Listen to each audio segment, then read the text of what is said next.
Hey guys, today in my kitchen, I'm going to show you how to make the best roast turkey. I know that is a huge claim, but I promise once you try this recipe, you will never use another again. The key to the perfect turkey is brining it. A brine is a mixture of water, salt, and sugar. It helps pull moisture into the turkey. It's what makes this recipe work so well. For this recipe, we use our glorious turkey bucket. We literally bought a bucket meant for mopping the floor years and years ago, slapped on a label, turkey bucket, and we've never used it for anything else since. We store it in our basement, wash it out when it's turkey time, and it's perfect for brining a turkey. It holds it snug, we don't have to make too much brine, and it fits right in a refrigerator. To start our brine, we are gonna add 16 cups of cold water to our bucket. Now add in 1 cup of kosher salt and 1 cup of brown sugar. Give it a good whisk. It's gonna take a little bit for it to dissolve, but the dissolving of the salt and the sugar are crucial to making this recipe work. So really whisk it and make sure that it's completely dissolved before you move on to the next step. Now we're gonna add in the juice of 2 limes, and we're gonna throw in the rinds too.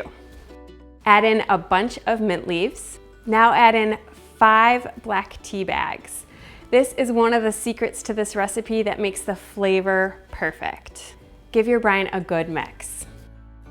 Now take that nice thawed turkey and put it in the bucket. If your turkey isn't completely surrounded by water, you might need to make a little bit more brine. Start by taking 1 cup of cold water and add in 1/4 cup of kosher salt and 1/4 cup of brown sugar. Give it a good whisk and add it to the bucket. Once your turkey is completely covered in brine, take it and put it in a cold place that will stay below 40 degrees overnight. We have a refrigerator in our garage that works perfect for this. We just clear out a little bit of space and pop in our turkey bucket. It's one of the reasons I like that bucket. Small enough, fits in the fridge. Now that your turkey has brined overnight, we can roast it. We're gonna make a dry rub for this turkey that's gonna enhance the flavor. The rub for this recipe starts with using something called Mrs. Dash seasoning. It's a seasoning mix made from dried onions, black pepper, some dried citrus fruit, dried rosemary, dried thyme. There's a whole lot going on in there. It was what was in the original recipe, and we've never varied from it because it's so good. Now, if you don't live in the United States or you can't find Mrs. Dash, you can take the seasonings that I just mentioned and combine them to make 3 tablespoons. You know, play around with this, experiment with it. It's gonna be delicious, I promise. Next to the rub, we're gonna add some black pepper and some dried rosemary. Mix it all together and set it aside. Now we're gonna make the basting sauce. For the basting sauce, we're gonna start with some chicken stock. To that, add in some honey and the juice of 1 lime. Now add in some olive oil and whisk it all together. Now pull your turkey out of the brine. Give it a good pat dry with a paper towel. We're almost ready to put it in the oven. Now for this, there are a couple different things you could do. You can grab a roasting pan, fit with a wire rack. That's really great because it lets the air circulate around the turkey, making it cook very evenly. We also sometimes use a standalone roaster. This is super helpful because it clears up oven space for things like stuffing or green bean casserole. Today, I'm gonna use a roasting pan with a wire rack. Add in 2 leeks. Add the basting sauce to the roasting pan and put in the wire rack.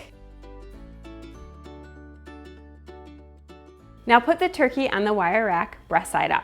Add the rub.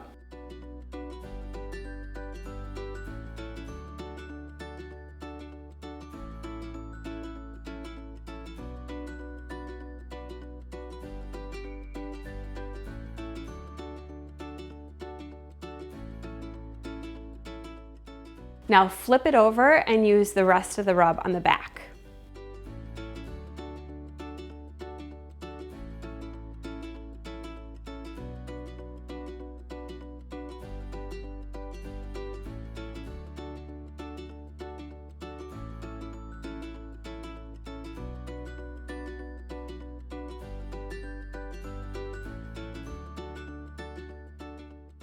Just before we put our turkey in the oven, we are going to add some of those lime rinds to the inside of the turkey and a few fresh rosemary sprigs.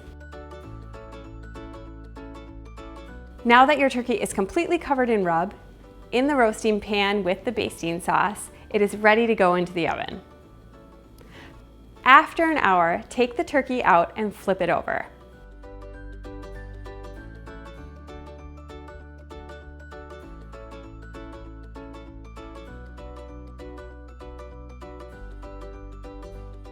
Put it back into the oven and continue roasting it until it registers 165 degrees with an instant read thermometer.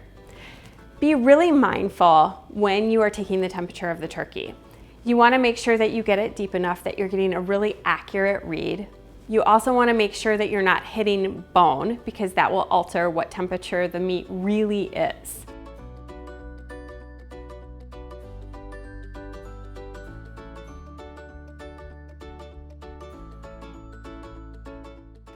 Once your turkey has reached 165 degrees, tent it and let it sit for 20 minutes. I can't wait for you to try this turkey recipe and let me know what you think. I think your family is gonna love it, treasure it, and come back to it year after year, just like we do. If you want the full printable version of this recipe, head to simplejoy.com. There you will find tons of other great holiday recipes, like my homemade green bean casserole, the most amazing stuffing recipe, and this perfect cranberry relish I think you're really gonna love, plus some pretty awesome holiday cocktails. I hope you come and visit me there and tell me all the things that you're making and loving.